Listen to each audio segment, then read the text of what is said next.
Third section of the appendix of my Bondage and My Freedom by Frederick Douglass, narrated by Greducator. Letter to his old master. Note: it is not often that chattels address their owners.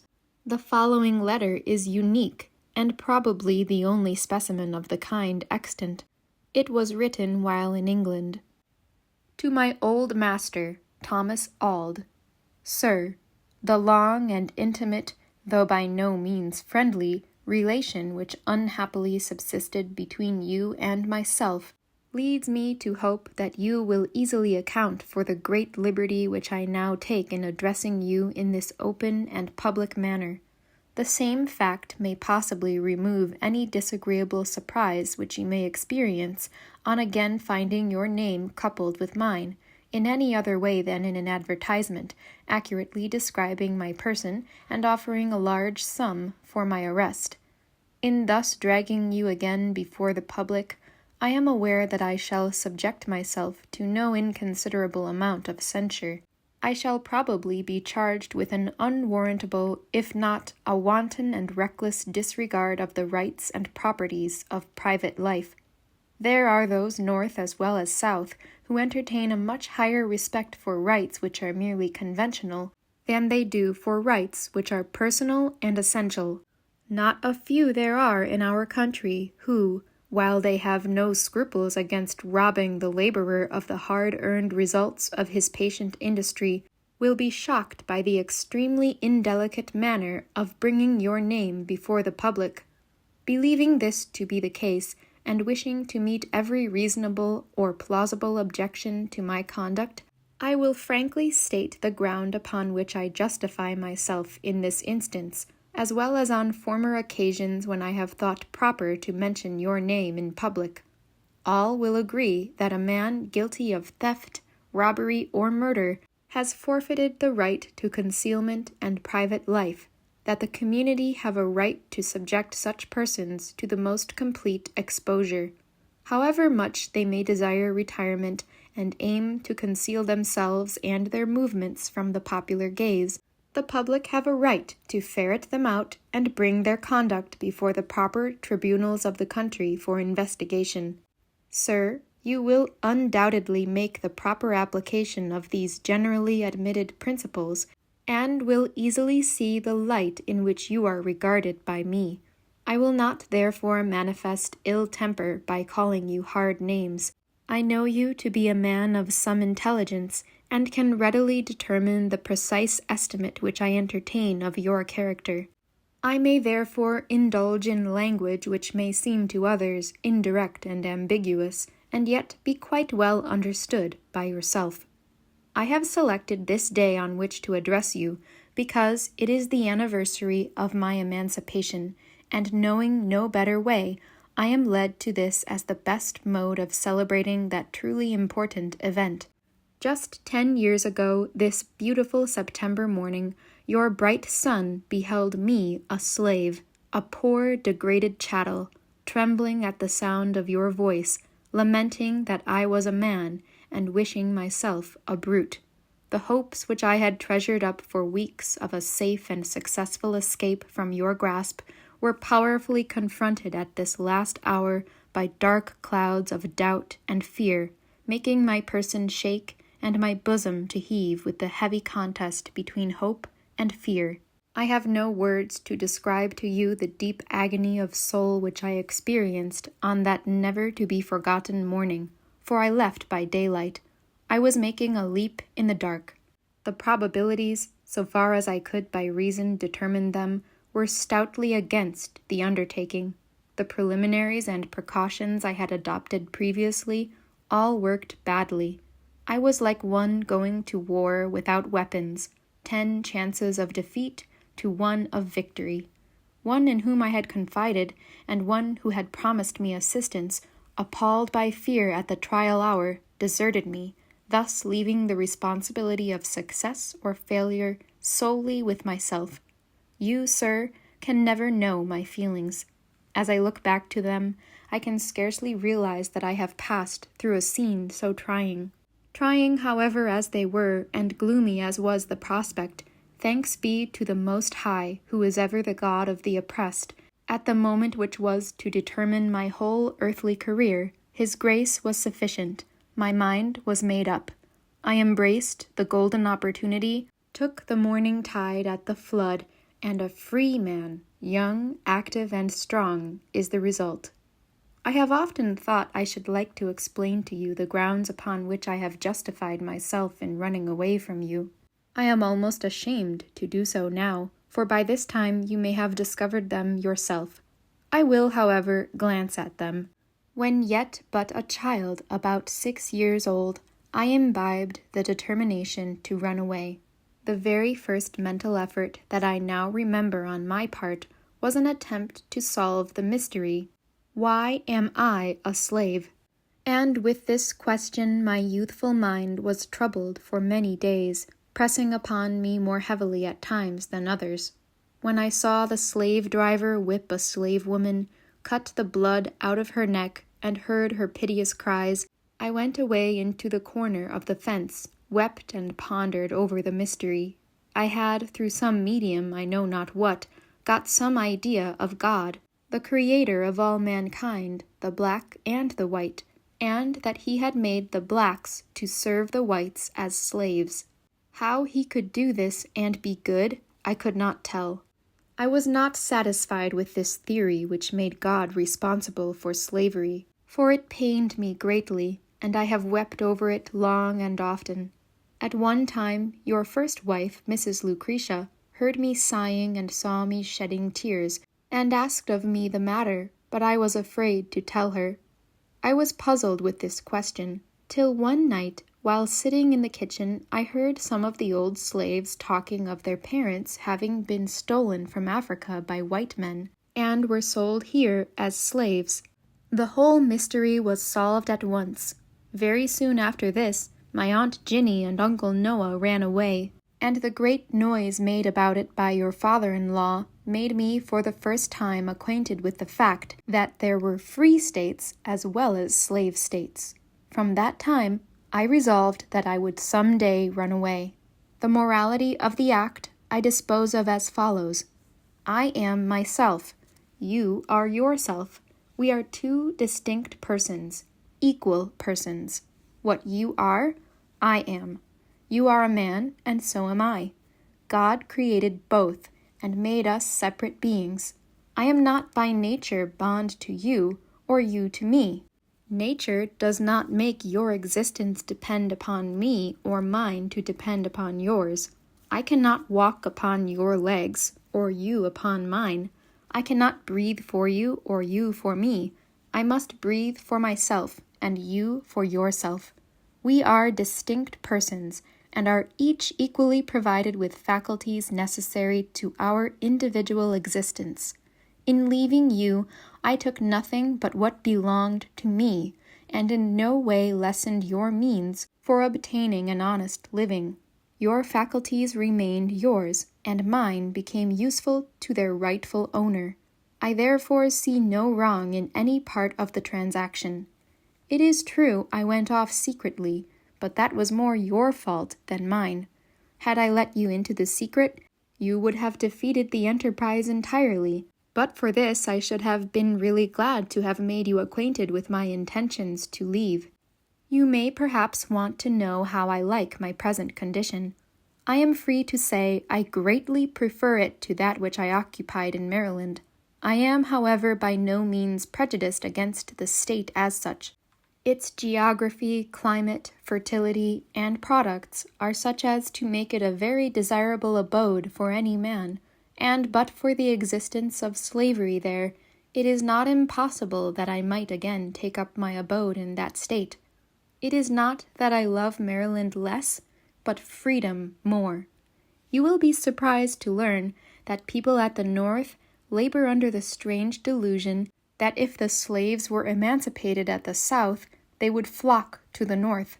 So far from this being the case in that event, you would see many old and familiar faces back again to the South.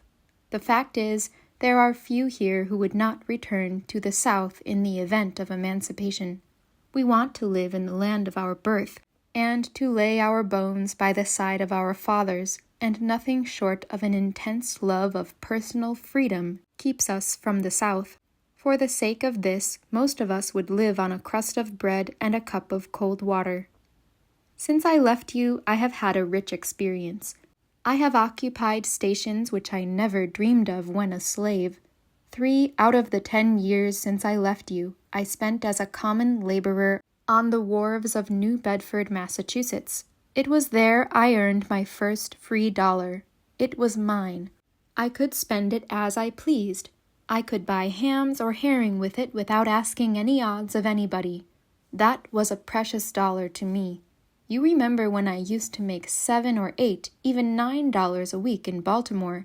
You would take every cent of it from me every Saturday night, saying that I belonged to you, and my earnings also. I never liked this conduct on your part. To say the best, I thought it a little mean. I would not have served you so, but let that pass. I was a little awkward about counting money in New England fashion when I first landed in New Bedford. I came near betraying myself several times.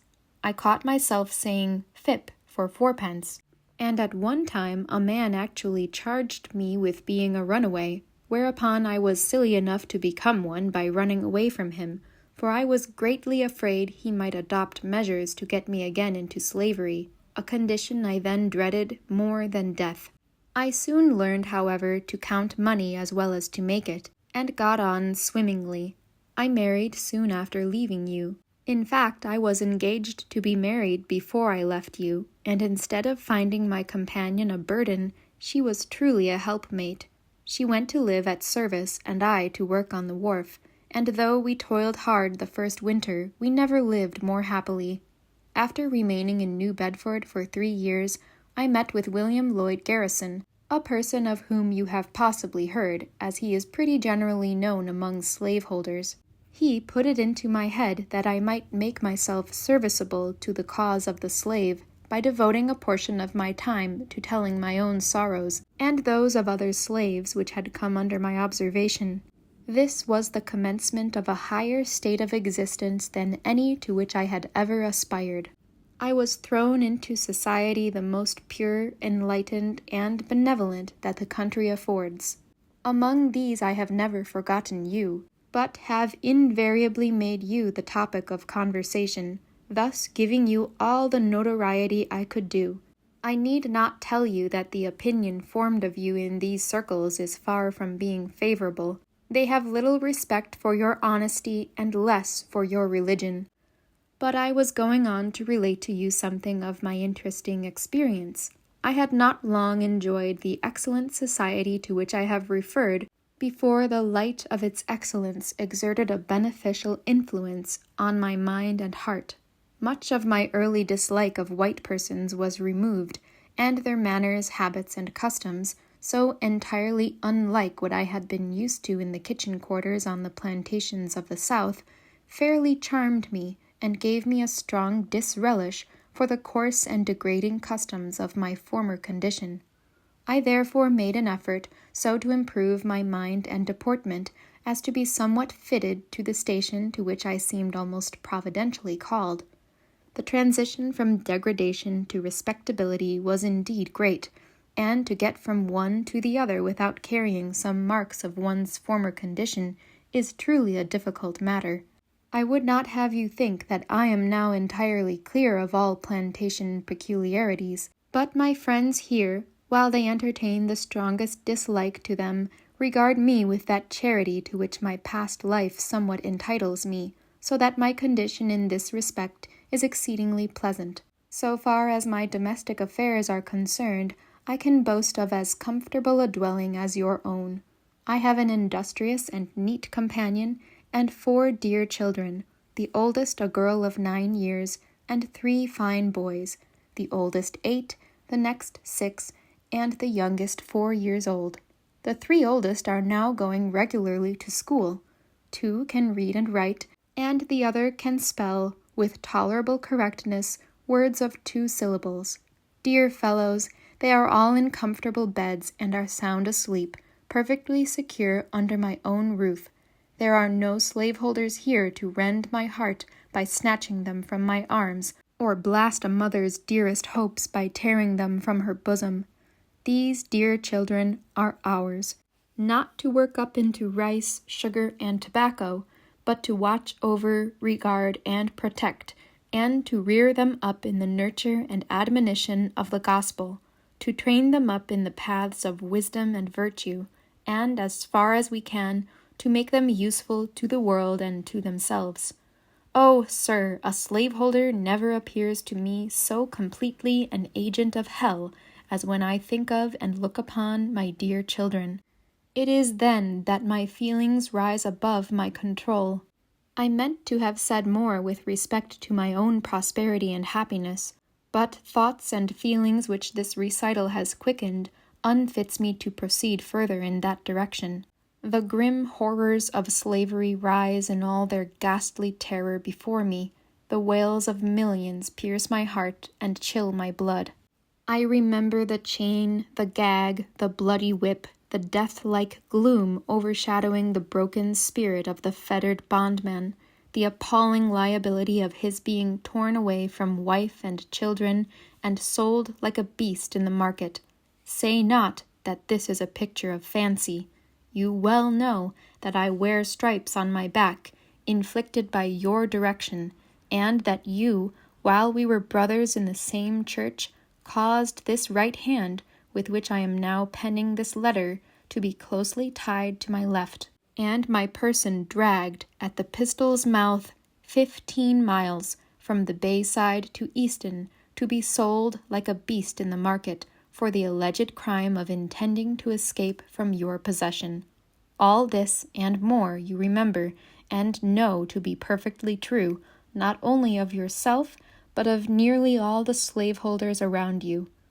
At this moment you are probably the guilty holder of at least 3 of my own dear sisters, and my only brother, in bondage. These you regard as your property.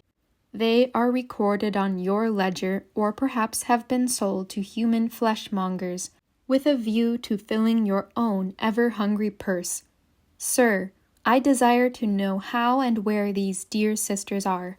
Have you sold them, or are they still in your possession? What has become of them? Are they living or dead? And my dear old grandmother, whom you turned out like an old horse to die in the woods, is she still alive? Write, and let me know all about them. If my grandmother be still alive, she is of no service to you, for by this time she must be nearly 80 years old, too old to be cared for by one to whom she has ceased to be of service.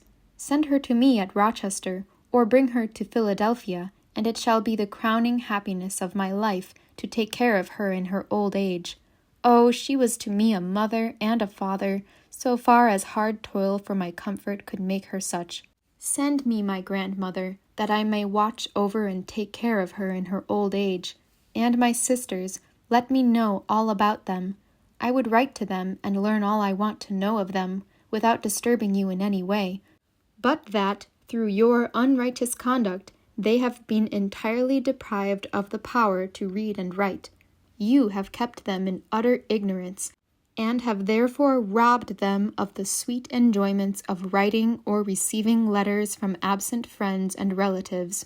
Your wickedness and cruelty, committed in this respect on your fellow creatures, are greater than all the stripes you have laid upon my back or theirs. It is an outrage upon the soul, a war upon the immortal spirit, and one for which you must give account, at the bar of our common Father and Creator. The responsibility which you have assumed in this regard is truly awful, and how you could stagger under it these many years is marvelous. Your mind must have become darkened, your heart hardened, your conscience seared and petrified, or you would have long since thrown off the accursed load, and sought relief at the hands of a sin-forgiving God.